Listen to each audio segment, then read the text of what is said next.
नमस्कार दोस्तों, कैसे हो आप लोग? आज मैं डिस्कशन करने वाला हूँ बाटा इंडिया के बारे में। देखिए बाटा इंडिया एक ऐसी कंपनी है जिसके ऊपर मैंने पहले भी एक वीडियो बना के आपको शेयर किया था कि मुझे यहाँ पे एक अपॉर्च्युनिटी दिखा है और वो अपॉर्च्युनिटी किस तरीके से काम कर रहा है, अभी वो मैं आपको कुछ पॉजिटिव मोमेंटम के साथ दिखाऊँगा। मतलब आज जो टेक्निकली चार्ट पैटर्न्स बना है और लास्ट कुछ दिनों से मतलब जब से बजट अनाउंसमेंट हुआ है, तब से लेकर कंटिन्यूअसली एक बिग मोमेंटम देखने को मिला है। इसके पीछे बड़ा रीज़न है और अपकमिंग टाइम्स में जितने सारे देखा जाए तो फुटवेयर इंडस्ट्री है, वो बहुत तेज़ी से ग्रोथ करेगा। उनमें से बाटा सबसे ज़्यादा तेज़ क्यों हो रहा है, उसके पीछे रीज़न मैं आपको समझाऊँगा। सबसे पहले देखिए बाटा एक ऐसा कंपनी है, आज का कंपनी नहीं है, बहुत पुराना है। कंपनी स्टार्ट हुआ था देखा जाए तो 1894 से। तो आप देख सकते हैं, कंपनी फाउंडेड 1894। सोचिए कितने सालों तक कंपनी इस बिजनेस के ऊपर है, मतलब कितने सालों तक इस बिजनेस के ऊपर काम कर रहा है। और बेसिकली कंपनी देखा जाए तो बाटा का मतलब जो कॉर्पोरेशन है वो hold on 50% stake in this company. और कंपनी चेक रिपब्लिक जो Bata corporation in the world leading जो शूज मेकर कंपनी है वो लीडिंग कंपनी है और ओवरऑल 5300 से भी ज़्यादा शॉप है, मोर देन 70 कंट्रीज के ऊपर है और अक्रॉस 5 कॉन्टिनेंट्स के ऊपर है। तो बेसिकली कंपनी का जो प्रोडक्ट है और कंपनी का जो शॉप है वो सिर्फ इंडिया में नहीं है, बाहर की कंट्रीज में भी है। तो सोचिए कंपनी कितना स्ट्रांग है। साथ ही साथ कंपनी की देखिए 4 अलग-अलग मैन्युफैक्चरिंग फैक्ट्रीज है जो बाटानगर कोलकाता में है, सबसे बड़ा फैक्ट्रीज है। साथ ही साथ बाटागंज जो बिहार में है, साथ ही साथ पेनी है जो नियर बेंगलोर में है, साथ ही साथ मतलब हसूर में है जो तमिलनाडु में है। तो बेसिकली 4 अलग-अलग जगह पे कंपनी जूते बनाते हैं। उनमें से सबसे बड़े जो है वो वेस्ट बंगाल, कोलकाता में है। तो इस कंपनी बहुत स्ट्रॉन्ग है। कंपनी का ब्रांड के नाम आप यहाँ पे देख सकते हैं। अलग-अलग ब्रांड के हिसाब से कंपनी प्रोडक्ट को बेचते हैं। तो कंपनी के ये सारे पॉइंट्स यही मतलब सॉल्यूशन देते हैं कि कंपनी बहुत स्ट्रॉन्ग एंड अप ग्रोथिंग कंपनी है। तो कंपनी की अभी देखिए मार्केट कैप 18,000 करोड़ है। मतलब आगे बढ़ने का बहुत ज़्यादा अपॉर्च्युनिटी है। अभी आगे कैसे बढ़ेंगे? जब सरकार इसको बूस्ट नहीं करेंगे, सरकार इसको पुश नहीं करेगा तब आगे कैसे बढ़ेंगे? तो देखिए इसलिए सरकार ने एक बहुत बड़ा अनाउंसमेंट किया और वो भी बजट 2025 में। और इसी के कारण कंपनी कुछ दिनों से कंटिन्यूअसली एक बिग बाउंस मोमेंटम किया है। देखिए बजट के दिन से ही कंपनी के ऊपर एक बिग मोमेंटम देखने को मिला। तो इतना शानदार मोमेंटम होने के पीछे रीज़न मैं आपको सबसे पहले दिखा देता हूँ। देखिए बजट में अनाउंसमेंट हुआ है कि बजट जो प्रपोज रखा गया है focused on scheme for foodware industries. तो फूडवेयर इंडस्ट्रीज के ऊपर स्कीम रखा गया है टू क्रिएट 2.2 मिलियन जॉब, मतलब क्रिएट करेंगे 2.2 मिलियन जॉब्स का। तो बेसिकली सोचिए इतना जॉब अगर मतलब इतना जॉब अगर ओपन होगा तो उनमें से प्रोडक्ट कितना बनेगा और कितना कंपनी का ग्रोथ होने वाला है। तो ये भी एक पॉजिटिव बातें हैं। दूसरी बात है, ये भी बताया गया है कि बजट 2025 के हिसाब से focus product scam sorry scheme है, स्कैम नहीं है, for leather sector to boost export. मतलब जो लेदर सेक्टर है उसको एक्सपोर्ट करने के लिए भी 1.1 लाख करोड़ का टोटल यहाँ पे बजट रखा है। मतलब इंडिया से अभी 1.1 लाख करोड़ का टोटल लेदर एक्सपोर्ट किया जाएगा। अभी देखिए लेदर एक्सपोर्ट किया जाएगा इसका मतलब जो मतलब लेदर्स होते हैं उसको एक्सपोर्ट नहीं किया जाएगा, उनका जूता बनाकर एक्सपोर्ट किया जाएगा। मतलब एक्सपोर्ट के बारे में जो बताया जा रहा है वो बेसिकली जूते को एक्सपोर्ट करने के बाद बताया जा रहा है।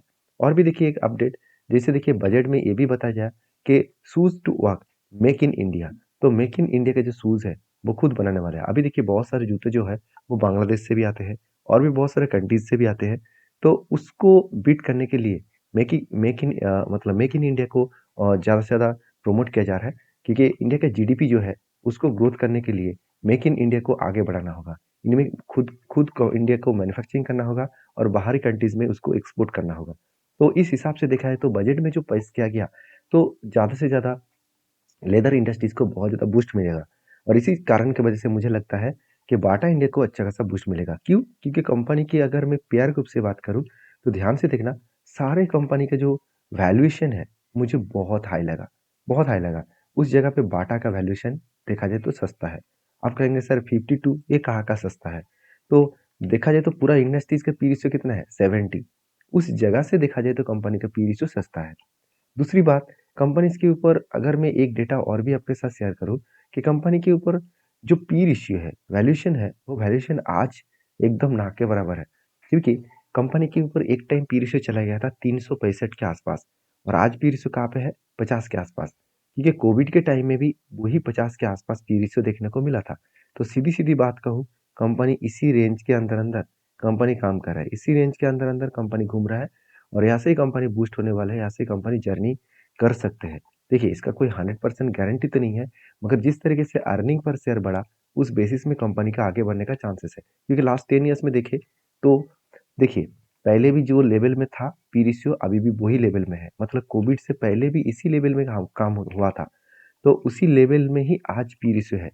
तो बूस्ट होने का तो एक चांसेस मिल ही सकते हैं। साथ ही साथ अगर मैं पीबी रेशियो को भी देखूं, प्राइस टू बुक वैल्यू को देखूं, वो भी कम होता देखने को मिला, जो पीक में चला गया था करीबन 18 के आसपास।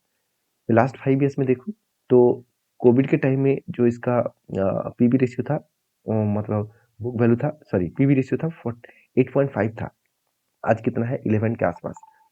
तो देखा जाए तो जो हाई हुआ था वो कितना था करीबन 18.2। मतलब यहाँ पे भी एक करेक्शन देखने को मिले। साथ ही साथ कंपनी के आरओसी आरओई में दम है। कंपनी के कर्जा मानता हूँ थोड़ा सा ज़्यादा है। अभी कर्जा लेने के बाद भी कंपनी ने क्या किया आप देख सकते हैं। कंपनी खुद के सेल्स को एक कंटिन्यूअसली एक रेंज के हिसाब से मेंटेन किया है। सेल्स को एंड प्रॉफिट को एक रेंज के हिसाब से मेंटेन किया। कभी थोड़ा सा ज़्यादा प्रॉफिट भी हो जाता है, कभी कम होता है। इसके पीछे रीज़न भी है।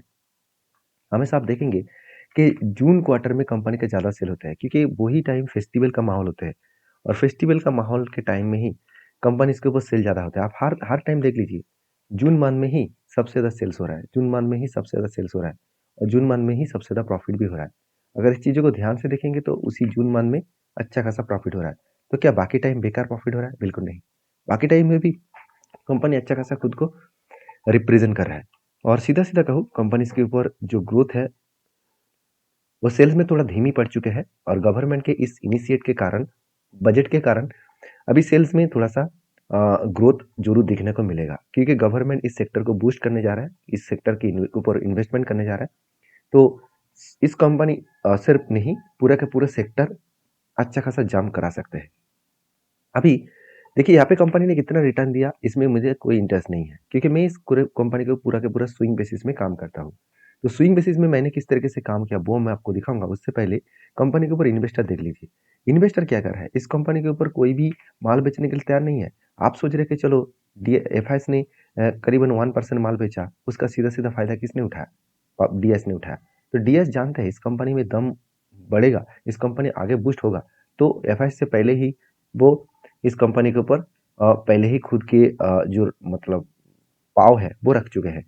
तो अभी कंपनी के ऊपर जो आपको लग रहा है कि कंपनी का बोरिंग्स, एक टाइम कंपनी का कर्जा जीरो था, और आज जो कंपनी ने कर्जा लिया उस कर्जे को वो चुटकी से मिटा सकता है, क्योंकि जितना कर्जा है उतना कंपनी का रिजर्व भी है, और उतना कंपनी का फिक्स्ड एसेट भी है। मतलब कंपनी के हाथ में पैसा तो है, उस पैसे को यूज करके कंपनी अच्छा खासा ग्रोथ जरूर कर सकते हैं। अभी एक चीज और भी नोटिस करेंगे कि कंपनीज के ऊपर कहाँ पे मेरा अपॉर्चुनिटी है। देखिए, मैं अगर अपॉर्चुनिटी को ध्यान से देखूँ तो ध्यान से इस चीज़ों को देखना, कंपनीज के ऊपर जब करेक्शन होता हुआ, कंपनी जब इस तरीके से करेक्शन होते होते नीचे आए, तब मैंने आपको कुछ इस तरीके से जगह पे वीडियो बना के एक बार शेयर किया था कि कंपनी एक बार नीचे आकर इस लेवल को टच करेगा। ये लेवल कौन सा है? देखिए, ऊपर में ग्रीन कलर का लाइन दिख रहा है, और नीचे में एक रेड कलर का। तो ऊपर का जो ग्रीन कलर का लाइन है उसको कहा जाता है 52 वीक हाई का लाइन, और नीचे है 52 वीक लो का लाइन। थोड़ा सा मैं, हाँ, 52 वीक लो का लाइन। तो दोनों लाइन को मैं फॉलो करके काम करता हूँ। जब भी शेयर नीचे आकर इस 52 लो को टच करेगा तब मुझे पोजीशन बनेगा, तब तब मैं पोजीशन पॉजिटिवली देखता हूँ। और यहाँ से जब ऊपर जाकर इस 52 वीक हाई को टच करेगा तब मेरा पोजीशन क्लोज होगा। तो मेरा एक्चुअली एंट्री कहाँ पे है? मेरा एक्चुअली एंट्री हो चुका है इस जगह पे, क्योंकि मैंने यहाँ पे जो वीडियो, मतलब यहाँ पे भी एक वीडियो बना था, और उस वीडियो से पहले ही मुझे अपॉर्चुनिटी मिल चुके थे। तो यहाँ पे मैंने क्रिएट किया, उसके बाद देखिए ऊपर तो गया था, फिर से करेक्शन हो गया। मैंने पेशेंस के साथ बना रहा। मुझे लगा था कि हाँ, आज नहीं तो कल वो फिर से रिबाउंड करेगा। तो क्या स्ट्रेटजीज में सचमुच दम है? तो चलो एक बार बैक टेस्टिंग करके देख लेते हैं। अगर मैं पीछे जाकर एक बार बैक टेस्टिंग करके इसको देखूँ, तो देखिए ध्यान से देखना, आपको सीखने को मिलेगा नया कुछ। देखिए कोविड के टाइम में जिस तरीके से बिग क्रैश हुआ था, उसके बाद अपॉर्च्युनिटी यहाँ पे मिला। मतलब फर्स्ट जो टच हुआ, वो कहाँ पे हुआ?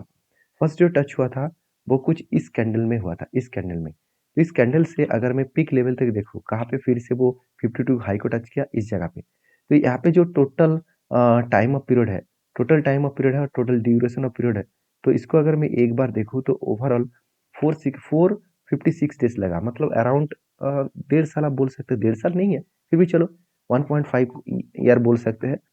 तो 1.5 ईयर्स में 41% का जंप यहाँ पे दिखाया है। उसी तरीके से मैं और भी प्रीवियस जाकर आपको बैक टेस्टिंग करके दिखा दूँ। देखिए किसी भी स्ट्रैटेजीज़ को फॉलो करने से पहले हमेशा आपको बैक टेस्टिंग करना पड़ेगा, क्योंकि वहाँ पे होगा क्या, वहाँ पे आपको एक कॉन्फिडेंस मिलेगा और उस टाइम ये भी देखना है कि उस टाइम फंडामेंटल कितना था, सॉरी कैसा था और फाइनेंशियल डेटा क्या था। तो उसके बाद ही आप काम करेंगे, ऐसे नहीं कि ब्लाइंडली फॉलो करेंगे। तो यहाँ पे देखिए 267 डेज़ में 47 का जंप किया। देखिए लोग तो एक साल में 12, 13, 15% कमाने के लिए तरसते हैं और मुझे 47, 46% का गेन मिला।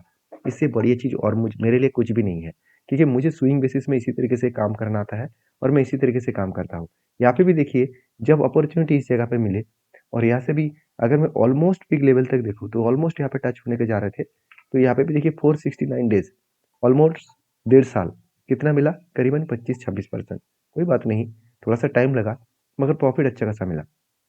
उसी तरीके से यहाँ पे भी देख सकते हैं, एंट्री पॉइंट्स यहाँ पे मिला और टारगेट पॉइंट्स यहाँ पे मिला।